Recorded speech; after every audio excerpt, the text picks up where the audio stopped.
Hello, dear friends, and welcome to another episode of Life of Love, where we focus on raising our vibration and bringing love to everyday life and living in magic. So it's a perfect synchronicity that I have this friend here today.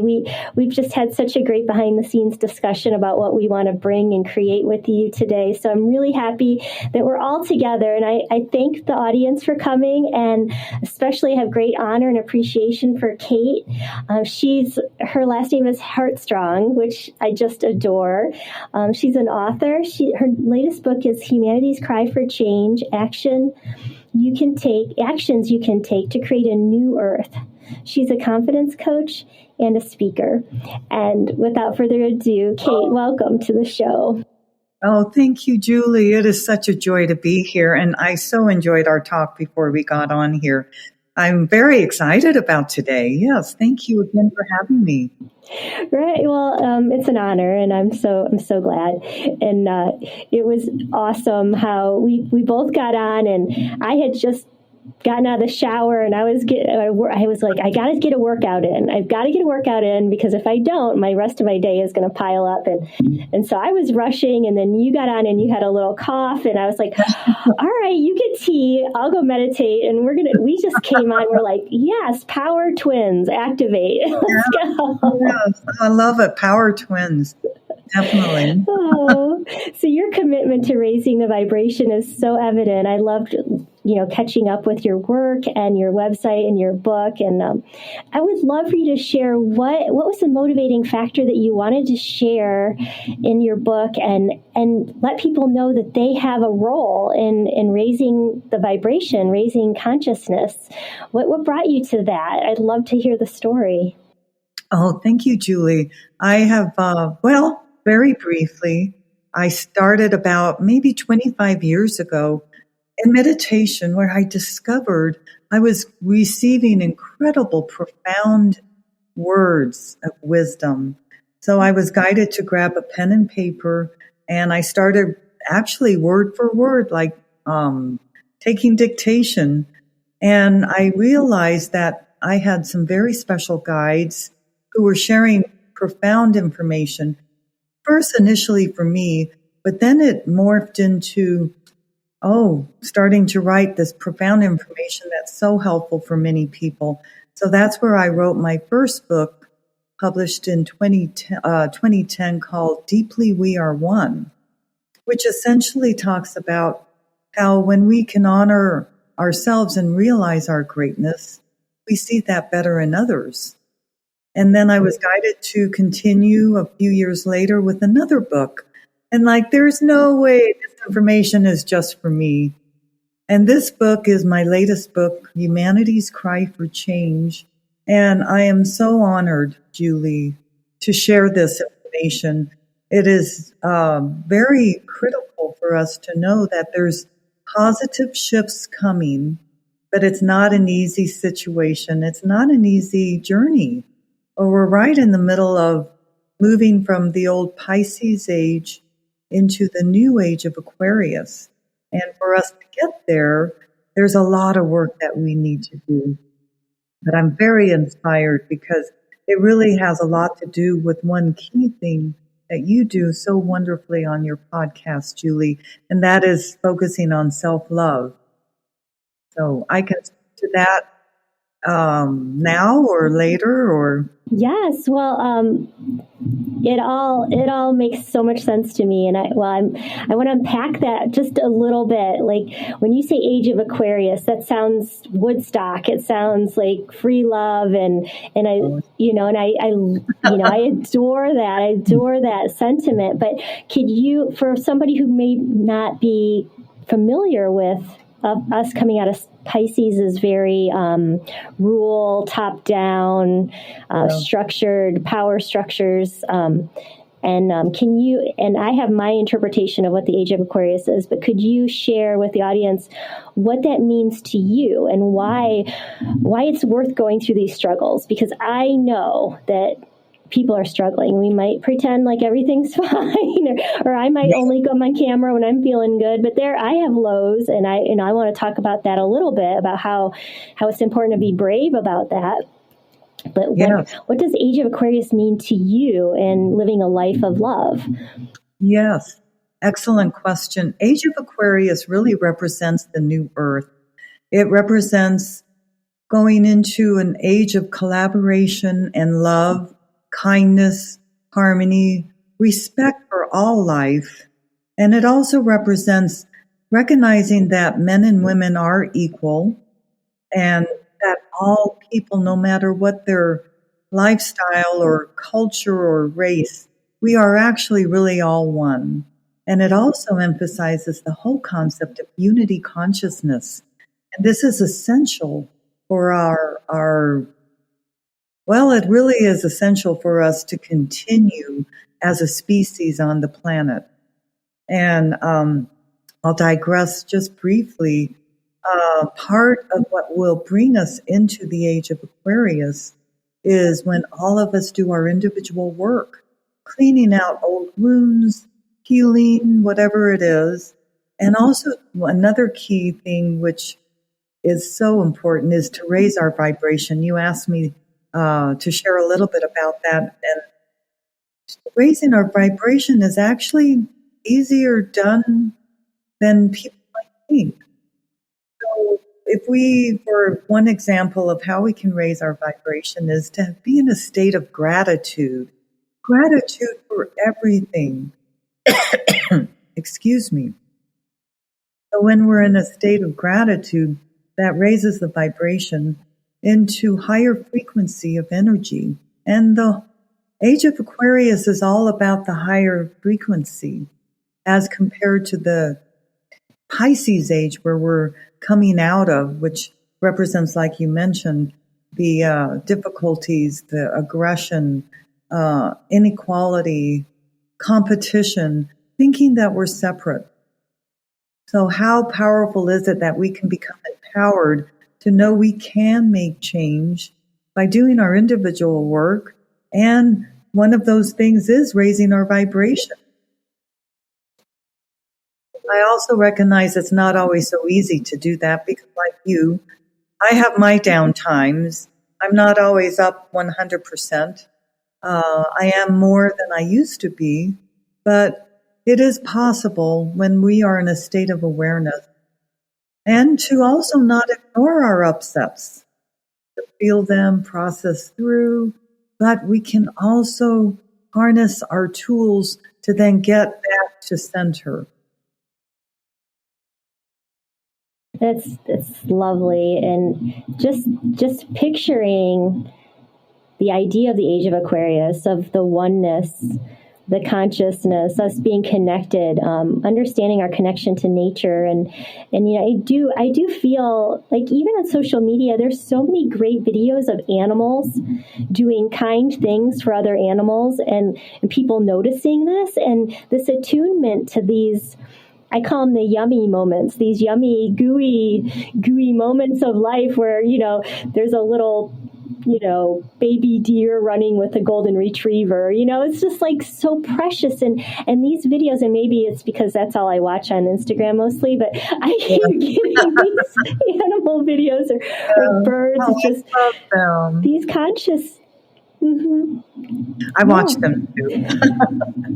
And that helps me raise my vibration when I can go and find cute animal videos and I'll find myself, there'll be some contentious post and then I'll watch like 3 animal videos. Yeah. And I'm not recommending this as a tool because social media is addictive, but I just try to notice what's in my field. And I love how in your writing you talk about we have the power, you empower your reader, that with our consciousness we can control and add to the frequency. We can help the vibration and help the oneness and the unity. The Age of Aquarius is what you're talking about. And you do that through knowledge of your feelings, your words, and your thoughts. Yes. Did I remember it? Yeah. I passed my quiz. That was my thing. I was going to try to remember those 3 things. And so here's my deal, Kate. When I tend to not be conscious about those 3 things unless I'm in some kind of difficulty. Like I'll hit a roadblock. I'll have a difficult situation. I'm like, wait, how am I contributing to this? Is it my thoughts? Am I being negative? Am I in a bad emotional state, or is it my words? Am I being harsh? Because I can be harsh with my words as a reflection of my state. And I've noticed that in myself, and I'll hit these conflict states, or I'll hit this place that I don't want to be because I don't want to show up. I never want to show up in a negative way, but I catch myself sometimes in weak moments, or just being human, right? So how do you guide your readers to say, okay, to have that consciousness before a crisis? Is it like a mental athletic like training, like you get stronger at it as you focus on it, or is it just something that comes? How do you address that, to not be reactive, to be responding to your environment? Absolutely. It's so key. If we can develop a habit, really it's just a matter of developing a muscle that we're not used to using, and that is a habit of mindfulness. As much as possible during the day, being aware. Awareness is key. I always tell my clients and audiences, awareness is number one. Because when we are in a place of awareness, whether it's our physical body or our thoughts or how we speak with words or our actions, or maybe we're aware of how do we feel in reaction to walking into a party or some room full of people, or how do we feel when we're with one person? How do I react? And if I can be in a place of mindfulness and awareness of where that is, I am much better able to catch myself. Oh, there it is again. I'm getting I'm getting triggered by this one person at work. He is always bothering me. I mean, this isn't me, but this is an example. I'm triggered. And also I would add to that not only the awareness, but the willingness to be authentic and honest with ourselves, so that when we recognize I'm getting triggered, maybe I do have something to do with it. There might be some invitation for healing, something deep inside from a previous relationship or childhood. So again, awareness. How is it that this trigger of my coworker, why is it causing me to be upset? What is it within me that has created this trigger? And so mindfulness and the willingness to be authentic and truthful and honest with ourselves, and to do so, I always love to emphasize this, do this in a place of compassion for yourself. Don't get angry or upset or, I'm meant to get over this and I'm still getting triggered. Well, don't beat yourself up, So easy. Oh, it is. Easy to beat ourselves up. I used to beat myself up all the time. When I was a child, I had nothing but shame and low self-esteem. And I remember telling myself, oh, that's stupid, or I'm stupid. When I made a mistake or I did something I didn't like, I'm stupid. That was my mantra. And thank goodness I've been able to overcome all of that, which is exactly why I'm so passionate to let people know it is possible to make positive change. And so one of them is going back to what you asked, dear Julie, how can we do this? We can do it with awareness. We can do it with willingness to be honest with ourselves. So, yeah, there's so much to say about all this. Yeah, it really is. And like you were saying, that self-love of just being compassionate and saying, gosh, you're having a hard time with this, and this keeps happening. And what if you had a conversation with yourself like you were your own best friend? Say, hey, Julie, this has happened again. You did better than last time, but there's something here. And yeah, and that's part of getting to the age of Aquarius is feeling these things and saying, okay, I'm done with feeling this way. Maybe you need to stand up to that person. Maybe you need to remove yourself. But you can't change a situation till you come at it a different way. And like you said, have that intention. Okay, universe, God, angels, can you be with me to help me figure this out? That I'll try to, once I'm done, like, being upset, like, I have to let my emotions run through a little bit. But I'll go through that where I'm like, it just hurts, sometimes life just hurts, and you don't feel seen, and you don't feel appreciated. And, it's like, sometimes this just happens, but maybe that's part of your releasing this old power struggle, and then you coming into your divinity and your divine power and saying, okay, this isn't cool.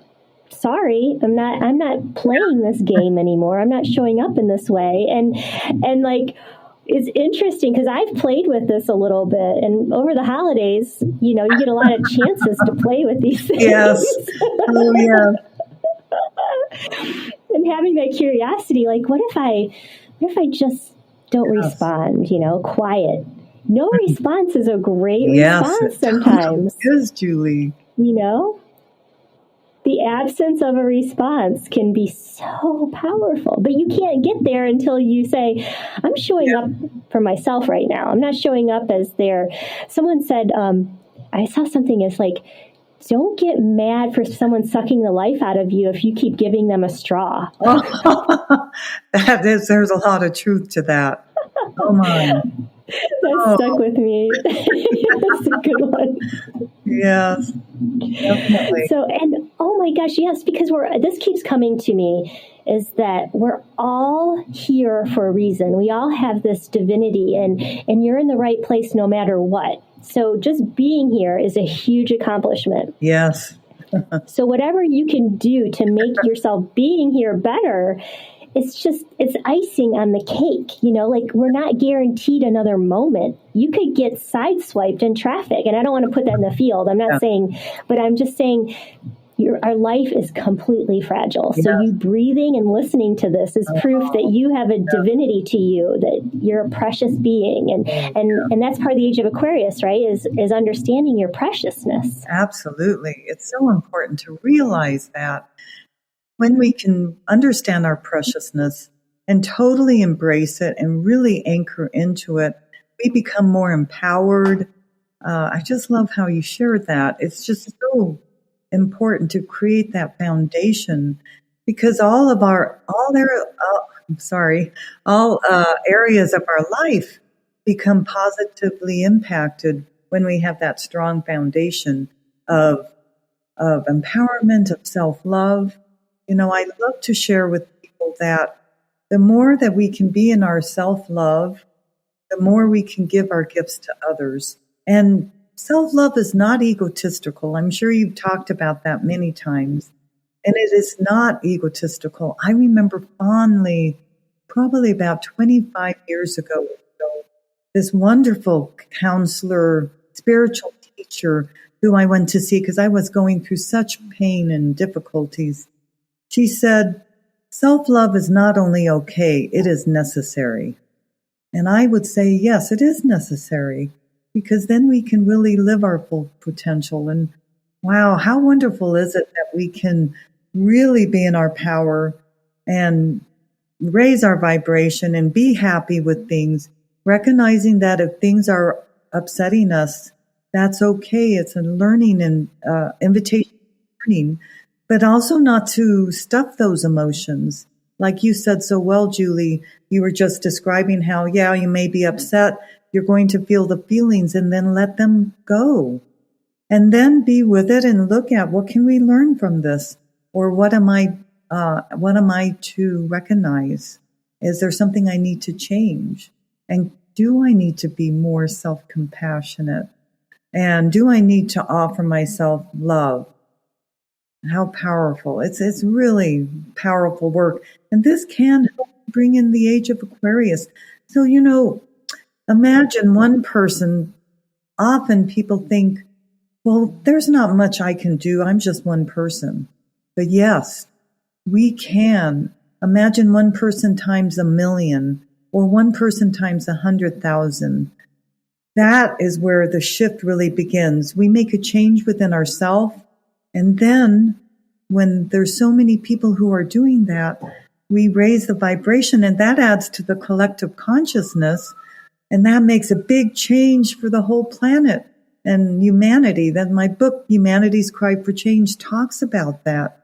And we are powerful, even just one person. It's just so beautiful, and it is empowering. And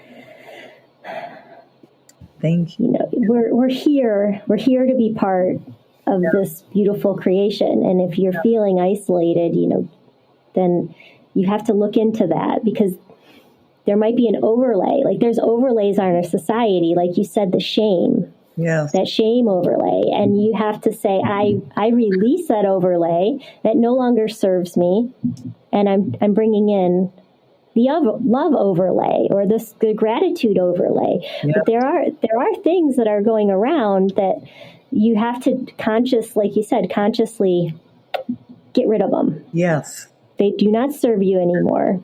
So if you're feeling that way, that's your task. You need to be curious about it and run it through it. And I think there's this misconception that it's easy and that it's rainbows and it's angel wings, but sometimes it's a snotty nose, and it's a lot of soul searching, and it's making people around you uncomfortable because you're going there. Like, you go there because I want to show up for you with the most love I can give. Yeah. This is how this is interacting, and it's a beautiful thing when you can tell somebody exactly what you need or what your end goal is. I just want to love you more.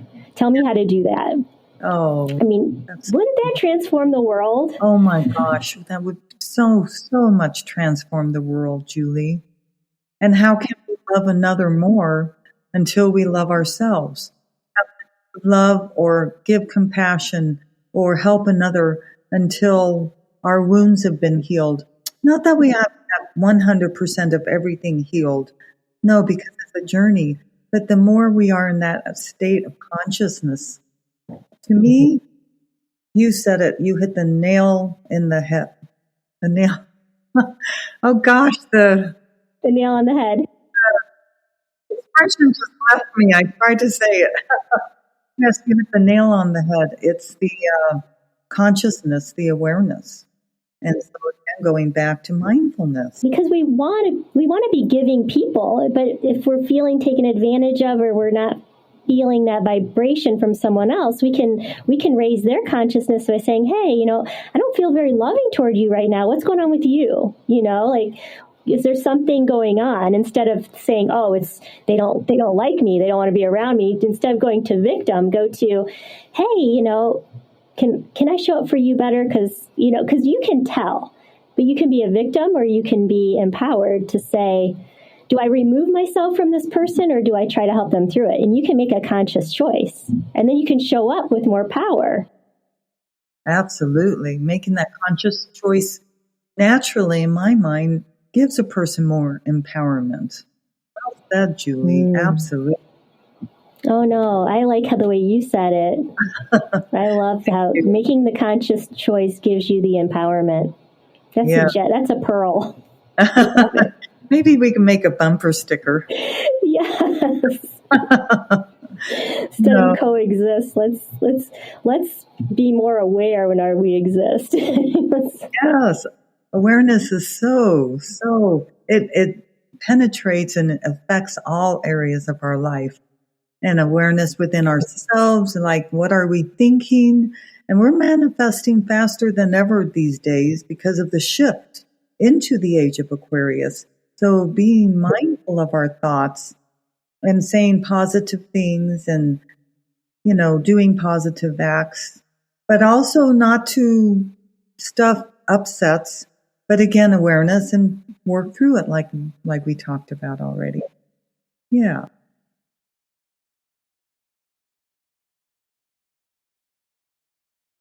I just really I haven't done it yet. I haven't done my vision board, but I really want to do that and create a picture of what I want the world to look like. And, a little bit of it at a time, it can happen. And, like you said, our intuition, our awareness is increasing, and we can use that to help other people. And we might freak them out a bit, because the more you tune into yourself and you understand how people's energies bounce off of you, you're gonna surprise some people. So, just be aware that it might freak some people out at first, but you will bring other people that are interested in being happy and being, it's not always about being happy, but maybe I want to say an elevated state.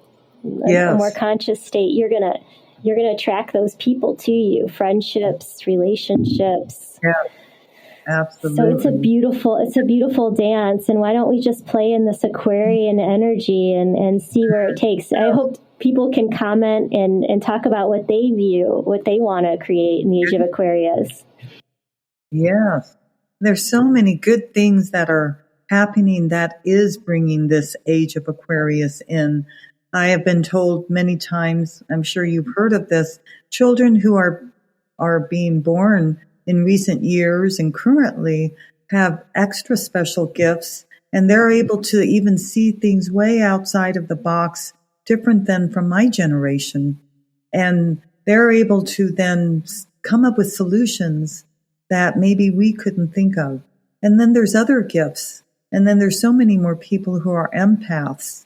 And I believe that this is all for the shift, representing the shift in the consciousness, as well as the physicality of what we call human beings. Of course, we're all spiritual, but it's the human aspect, the physical form. Mm-hmm. And that we're entering are you aware about the photon belt we're entering? Oh, yes. So that's exciting. Yeah. That is so exciting. In fact, I love that you mentioned that, because that explains, well, two things. One, it gives me so much hope, because that photon belt represents, it's all in divine perfection.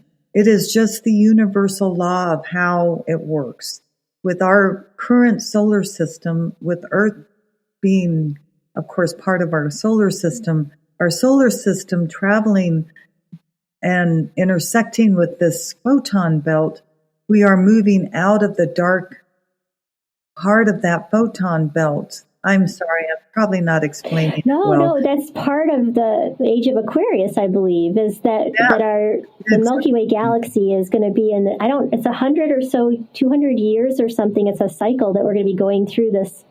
2000. Okay, thank you. I know my knowledge of this is incomplete, so I don't but I'm curious, and I love the idea of us going through this energy center that we, like you said, we can draw on these. It's the quantum physics. We can draw on these micro energy pockets, and our thoughts are micro energy pockets. So we can attach, in my mind, this is how it works. And I might be delusional, but in my mind, you send out your thoughts, these little energy like magnets, and the photons can connect to these thoughts. And that's how we manifest material things and ideas, and everything starts as an idea. So yes, it does. And like energy attracts itself. So like attracts like. And as I put out a certain thought, what we'll label negative or positive, whatever it is, any thought is energy, and it's put out there. And when it's thought of enough times, it's just the way the universe works. It's cause and effect. And then all the like energies go to that thought. And that's, yes, like you say, how it gets manifested. And that's why we have to be mindful of our thoughts and our words. The spoken word is even more powerful than thought. So yeah, we have to be careful. And things are shifting so much that we're moving into this new age of Aquarius. So yes, it's just fascinating how all this. So if we're conscious, if we are in a place of awareness, then we can be more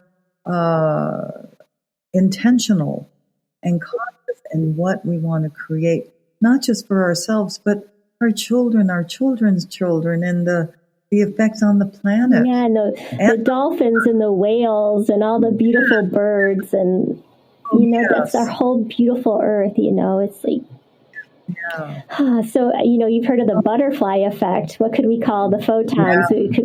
We're not just going to be a Yeah. butterfly effect anymore. We're going to be like, Yeah.